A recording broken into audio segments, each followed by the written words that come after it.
Dua warga Indonesia yang positif terinfeksi virus corona disebut pasien positif virus corona di Indonesia bertambah menjadi 2 kasus. Ada 153 kasus baru yang kita dapatkan.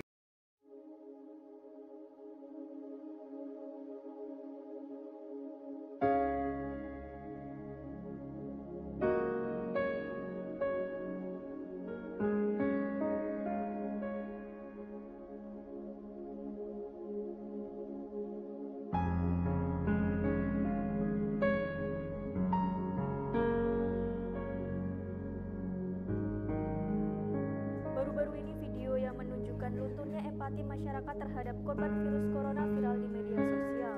Dalam video itu nampak sekumpulan warga di sebuah wilayah di Provinsi Jawa Tengah menolak jenazah korban virus corona dikuburkan di kawasan tempat tinggal mereka. Pada video pertama yang diunggah akun @ntbahlul itu, ambulans yang tengah menuju pemakaman dipaksa untuk putar balik oleh warga. Para petugas medis dalam video itu terlihat mengenakan alat pelindung diri atau APD putih dan biru. Dalam video terlihat para petugas medis ini mengangkat jenazah pasien corona tersebut masuk ke dalam mobil ambulans. Seorang warga lainnya bahkan melemparkan potongan dahan pohon ke arah ambulans tersebut. Namun, hingga berita ini diturunkan belum diketahui pasti di mana lokasi peristiwa dalam video itu terjadi. Aksi tidak terpuji ini yang dilakukan warga dalam video tersebut kepada rekan-rekan mahasiswa Kristen FISIP Universitas Brawijaya atau Persekutuan PMK Joshua, saya mengucapkan selamat Hari Paskah. Saya mengucapkan terima kasih atas kesempatan yang diberikan kepada saya untuk menyampaikan perenungan firman Tuhan di dalam momen Paskah pada tahun ini. Saudara-saudara, sebenarnya penyampaian firman Tuhan itu akan disampaikan secara langsung seperti penyampaian-penyampaian yang lazim kita lakukan di dalam persekutuan atau kebaktian itu di dalam gedung. Tetapi saudara-saudara, Tuhan mengizinkan akan cara yang lain karena pandemi virus COVID-19 itu belum juga berhenti. Maka penyampaian firman Tuhan itu disampaikan secara online seperti pada kesempatan saat ini.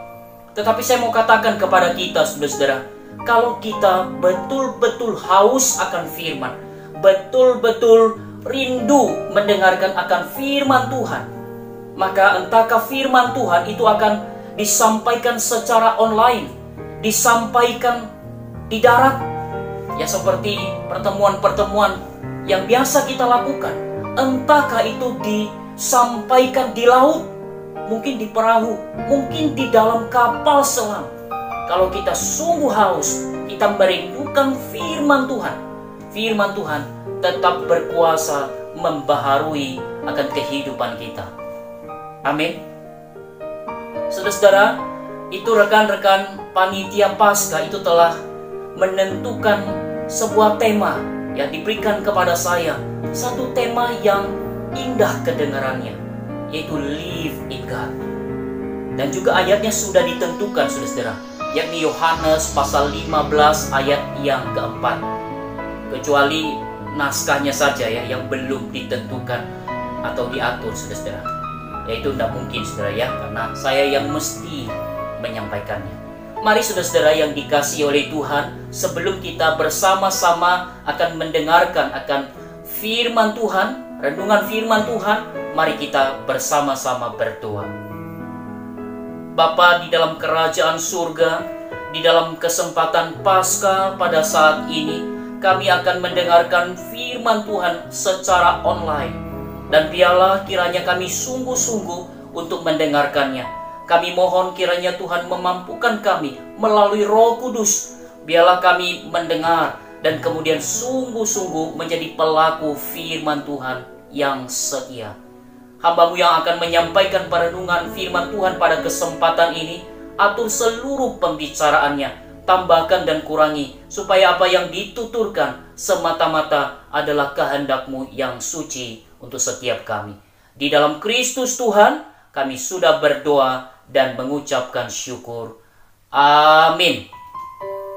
Mari saudara-saudara kita membuka Alkitab kita, dan kita akan bersama-sama membaca dari kitab Yohanes pasal 15 ayat yang keempat. Yohanes pasal 15 ayatnya yang keempat. Tinggallah di dalam aku dan aku di dalam kamu.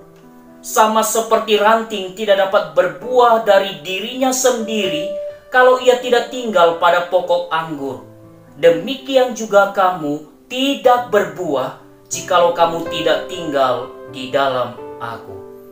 Saya ulangi sekali lagi, tinggallah di dalam aku dan aku di dalam kamu. Sama seperti ranting tidak dapat berbuah dari dirinya sendiri kalau ia tidak tinggal pada pokok anggur. Demikian juga kamu tidak berbuah jikalau kamu tidak tinggal di dalam aku.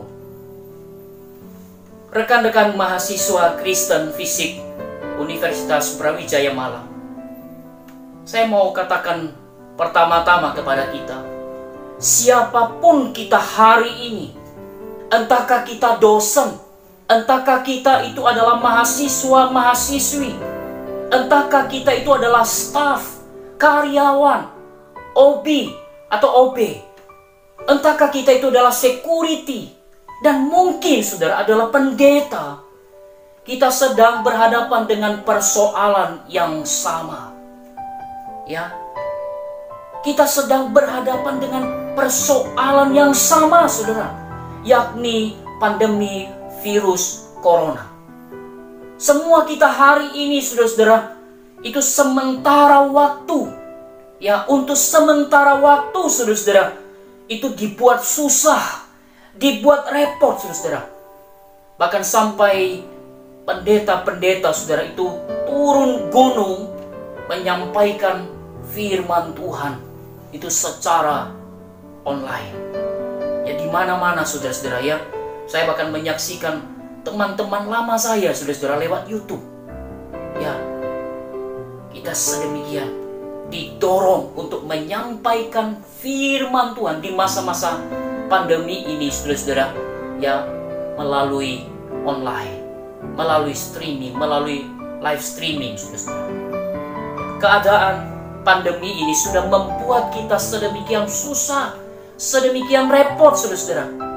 Bahkan, saudara-saudara, kita nggak pernah pikirkan sebelumnya bagaimana sebuah wisuda itu kemudian dijalankan secara online menggunakan robot-robot, saudara-saudara.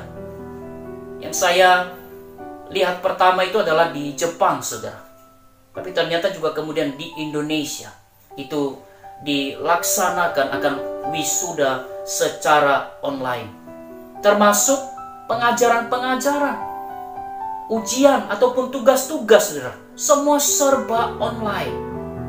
Yang mungkin sebelum masa pandemi soal tugas barangkali sudah lewat email, ya, atau online. Tapi sudah di masa ini lebih lagi, saudara-saudara. Ya, serba online. Virus corona, saudara-saudara, itu telah membuat keadaan kita sulit, telah membuat keadaan kita repot, saudara-saudara. Itu sebabnya pertanyaannya, di dalam keadaan yang seperti ini, masihkah perayaan Paskah itu adalah sesuatu yang relevan untuk kita laksanakan? Relevan nggak? Apa jawab kita? Relevan ataukah tidak relevan? Jawabnya adalah relevan. Relevan banget. Sangat relevan, saudara-saudara. Sebab melalui Paskah, saudara-saudara, bahkan Paskah yang paling sederhana sekalipun, itu akan kembali menggaungkan akan kasih Kristus Tuhan kita yang sedemikian total, yang sedemikian tuntas di kayu salib. Sekaligus, saudara-saudara, di masa-masa perayaan Paskah ini, saudara-saudara, itu akan kembali menggaungkan akan kedikdayaan daripada Kristus Tuhan, keperkasaan Tuhan di dalam hal yang mengalahkan apa yang tidak bisa dikalahkan oleh manusia, yaitu mengalahkan dosa dan kematian. Ada lagi? Ya, melalui momen Paskah, saudara-saudara, itu kembali menuntun kita kepada kelegaan dan kehidupan yang kekal. Yesus Tuhan sudah bangkit. Dan kita pun akan mengalami kebangkitan. Sehingga kalau kita pun akan mengalami kematian, baik itu melalui corona, ya melalui virus yang lain, bakteri yang lain, penyakit yang lain, cara yang lain, saudara, kita nggak perlu khawatir. Kenapa? Satu saat kita akan dibangkitkan dan kita akan bersama-sama dengan Kristus Tuhan kita di sorga yang mulia. Itulah sebabnya saudara yang dikasihi oleh Tuhan, rekan-rekan mahasiswa Kristen Universitas Brawijaya, mengerti dengan baik akan hal ini. Meskipun keadaan kita itu serba sulit, meskipun keadaan kita itu repot, saudara-saudara, mahasiswa-mahasiswi Kristen Universitas Brawijaya, biarlah kiranya tetap di garda depan, boleh menjadi teladan, merayakan Paskah itu dengan semangat dan sungguh-sungguh. Ingatlah, Dia telah mati untuk kita, Dia telah bangkit untuk kita, Dia hapus dosa kita sekali untuk selamanya. Ingatlah, Dia telah mati untuk kita, Dia telah bangkit untuk kita, Dia hapus dosa kita sekali untuk selamanya, sekali untuk selamanya. Ya, kita mesti sungguh-sungguh, saudara. Kita mesti semangat, saudara. Demikian pula di dalam kita meresponi atau menyikapi akan Yohanes 15 ayat yang keempat hari ini. Semangat, optimis, sungguh-sungguh, saudara-saudara. Sebab dibandingkan dengan para murid Kristus saat mendengar kata-kata Yesus menyampaikan akan perumpamaan pokok anggur yang benar ini, dibandingkan mereka, saudara, saya mau katakan kita menerima firman Tuhan ini adalah jauh sesudah peristiwa kematian dan kebangkitan Kristus. Optimis, sungguh-sungguh, semangat, saudara-saudara. Karena itu berdasarkan Yohanes 15 ini, saudara-saudara, mari kita melanjutkan kehidupan Kristiani kita dengan kehidupan yang sungguh berbuah lebat. Entahkah ada corona ataupun tidak ada corona, saudara, mari kita terus melanjutkan kehidupan Kristiani kita untuk berbuah lebat, saudara. Corona memang adalah salah satu problem besar, bahkan sampai dikatakan menjadi bencana nasional yang tiba-tiba muncul dan bersinggungan dengan banyak aspek kehidupan masyarakat, termasuk, saudara, itu bersinggungan dengan aspek pendidikan, kerohanian, dan spiritualitas kita. Tetapi apapun itu, saudara, kita mesti rindu untuk berbuah lebat. Amin. Mari kita kembali membaca Yohanes 15 ayat yang keempat.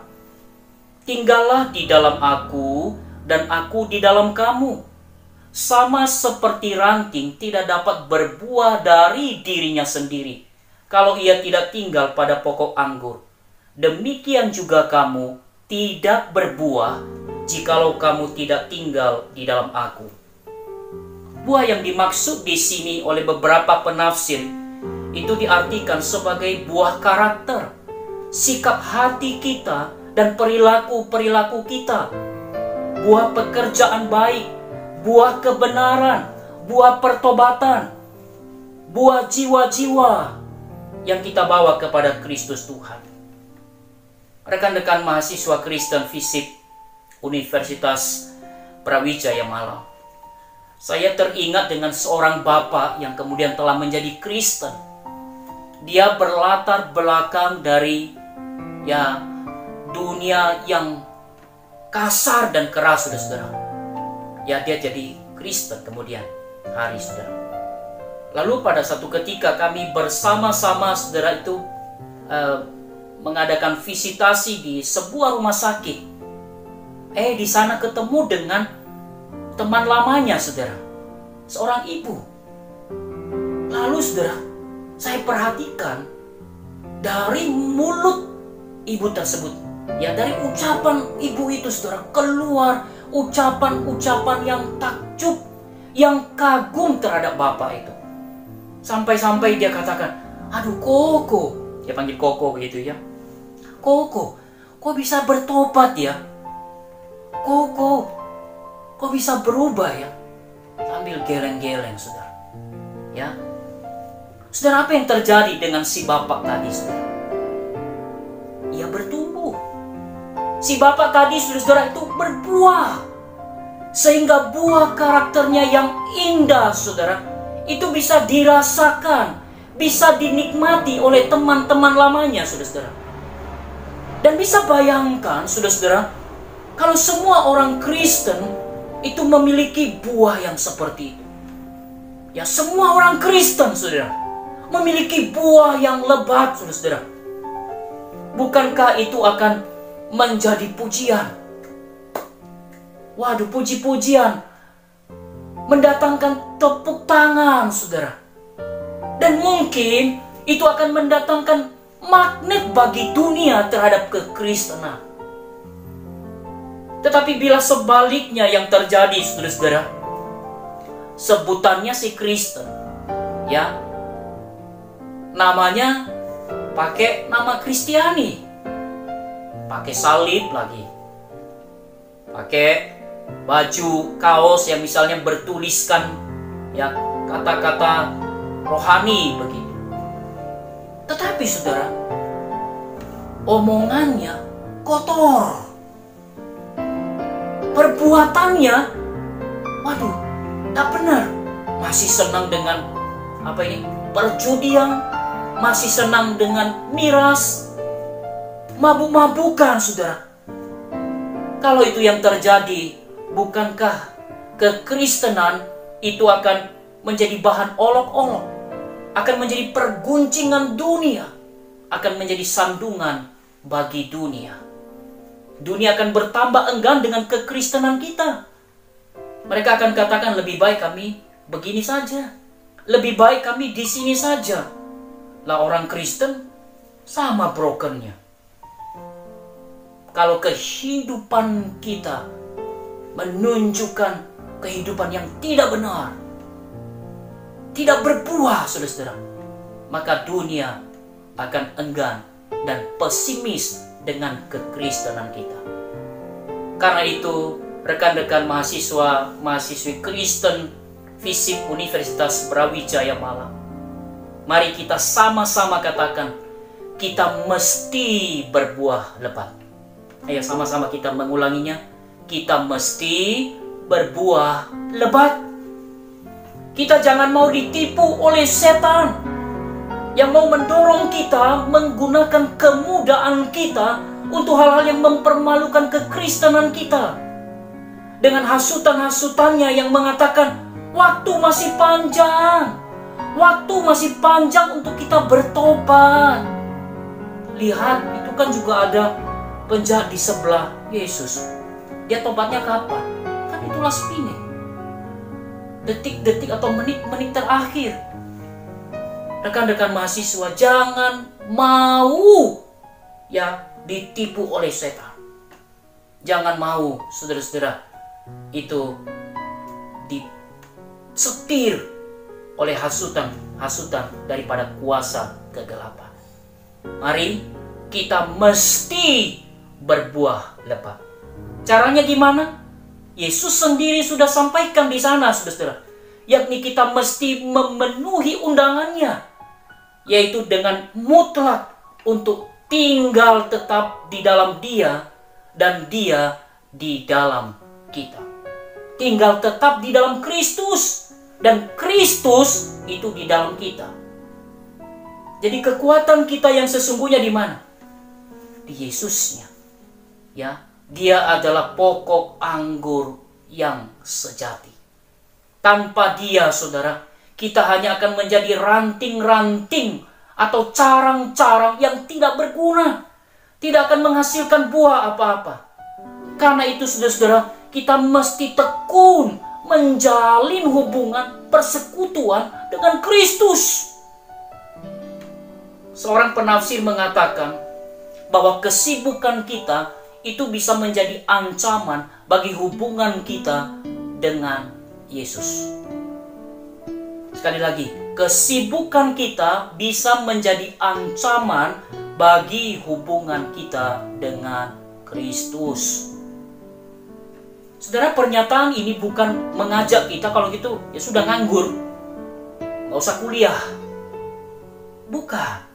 Pernyataan ini bukan mengajak kita untuk tidak sibuk, untuk tidak bekerja. Bukan. Tetapi ini menjadi warning bagi kita. Karena sibuk itu saudara memang tidak terhindarkan. Mungkin sampai mati kita akan sibuk.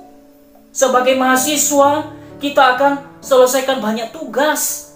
Mungkin tesis, mungkin penelitian, saudara-saudara. Tetapi yang dikatakan dari pernyataan penafsir itu, bahwa kalau sampai kemudian kita tidak tersambung dengan sang pokok anggur sejati, sumber hikmat kita, maka berhenti pula lah kita di dalam menghasilkan buah-buah anggur kita. Tinggal tetap di dalam Kristus. Kalau kita melirik sejenak ayat yang ke-7 atau melihat ayat yang ke-7, maka itu juga bisa berarti tinggal tetap di dalam firman Tuhan. Jadi di dalam kesibukan kita yang luar biasa, saudara-saudara, jangan pernah kita sibuk itu tanpa firman Tuhan. Dan khususnya dengan kita berhadapan dengan badai corona ini, saudara, kita tidak boleh lengah. Kita lebih sungguh lagi, saudara-saudara. Kita lebih tekun lagi agar firman Tuhan itu memberikan pencerahan, memberikan kekuatan kepada kita day by day. Corona itu, saudara, saya bisa mengartikannya sebagai sebuah akronim. Corona, kondisi rohani naik atau kondisi rohani merana. Dan sudah pasti kondisi rohani kita akan menaik, saudara-saudara. Itu hanya mungkin terjadi bila kita sungguh berada di dalam Kristus melalui firman Tuhan. Di dalam Yesus, di dalam firman Tuhanlah yang memungkinkan kita berbuah lebat, berbuah sangat banyak. Amin. Yang terakhir, saudara-saudara, mari kita membaca ayat yang ke-8. Dalam hal inilah Bapa-Ku dipermuliakan, yaitu jika kamu berbuah banyak, dan dengan demikian kamu adalah murid-murid-Ku. Jadi berbuah banyak mendatangkan doksologi. Nama Tuhan kembali sungguh dipermuliakan. Itu sebabnya, saudara, bila Tuhan dipermuliakan, bila Tuhan sungguh dipermuliakan, saudara, pada akhirnya, tidakkah kita akan lebih merindu, saudara, untuk berbuah lebat? Bila Tuhan sungguh dipermuliakan, saudara, tidakkah kita akan sungguh berhasrat lagi untuk kemudian tinggal tetap di dalam Kristus Tuhan, di dalam firman Tuhan? Mau puji Tuhan, puji Tuhan, puji Tuhan. Yesus pokok dan kitalah carangnya, tinggallah di dalamnya. Yesus pokok dan kitalah carangnya, tinggallah di dalamnya. Yesus pokok dan kitalah carangnya, tinggallah di dalamnya. Pastilah kau akan berbuah. Selamat Hari Paskah.